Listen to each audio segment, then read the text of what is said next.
வணக்கம் நண்பர்களே, வாழ்க மகிழ்வுடன் சிபிஎல்லின் சிந்தனை களத்திற்கு உங்களை மகிழ்வோடு வரவேற்கின்றேன். தினம் ஒரு திரவியம் மனதுக்கும் உடலுக்கும். ஞானம் இல்லாத புத்திசாலி மனிதன் வாசனை இல்லாத ஒரு அழகான பூவை போன்றவன். ஞானம் இல்லாத ஒரு புத்திசாலி மனிதன் வாசனை இல்லாத ஒரு அழகான பூவை போன்றவன். இந்த கருத்தை சொன்னவர் லியோனார்டோ டா வின்சி, புகழ்பெற்ற ஓவியர் இல்லையா? இந்த சிந்தனைக்கு ஒரு கதை ஒன்று ஞாபகம் வந்தது எனக்கு. என்ன அப்படின்னு சொன்னா, 2 பங்காளிகள் இருந்தாங்க, உறவினர்கள். ஒருவர் வெங்காய வியாபாரி, ஒருவர் பூண்டு வியாபாரி. ஒருவர் மூட்டை மூட்டையாக வெங்காயம் ஏற்றுமதி செய்து வியாபாரம் செய்யக்கூடியவர்.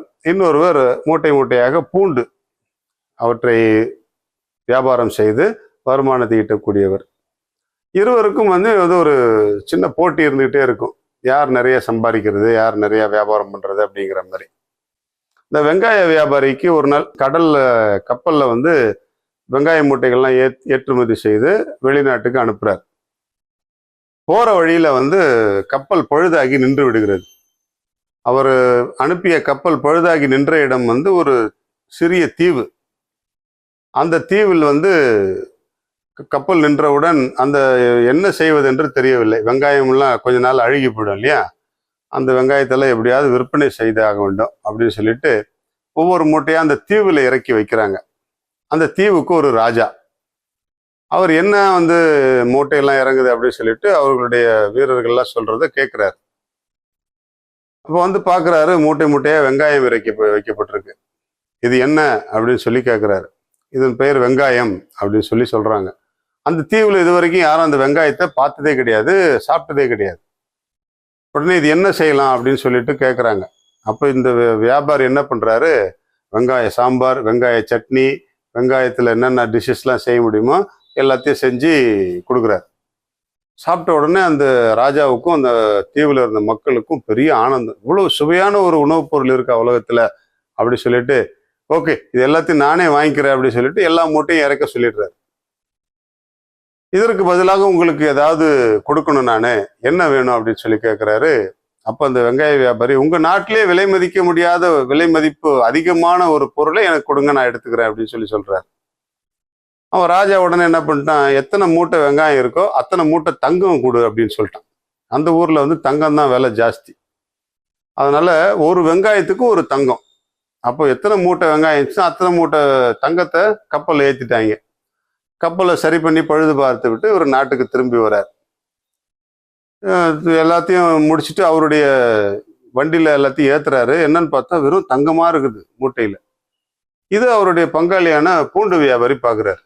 என்னடா இது, வெங்காய மூட்டை எடுத்துட்டு போயிட்டு தங்க மூட்டை இறக்குறான், என்னப்பா ஆச்சு, இவ்வளவு தங்கம் எங்க கிடைச்சி, என்ன கிடைச்சி விசாரிக்கும் போது இந்த மாதிரி சொல்றாரு. என்னுடைய கப்பல் பழுதாகி நின்று போச்சு, அந்த தீவுல இறக்குனேன், அங்க எல்லாருக்கும் வெங்காயம் பிடிச்சி போச்சு, அதனால எனக்கு வெங்காயத்துக்கு பதில் தங்கத்தை கொடுத்து அனுப்பிச்சிட்டாரு அந்த ராஜா அப்படின்னு சொல்லி. இவர் உடனே என்ன பண்றாரு, அடுத்த கப்பல் எல்லா பூண்டு மூட்டையும் ஏத்துறாரு. பூண்டு மூட்டை எல்லாத்தையும் ஏற்றி கொண்டு போய் ரிப்பேரே ஆகலைனாலும் அந்த தீவுகிட்ட அந்த கப்பலை நிப்பாட்டிடுறாரு.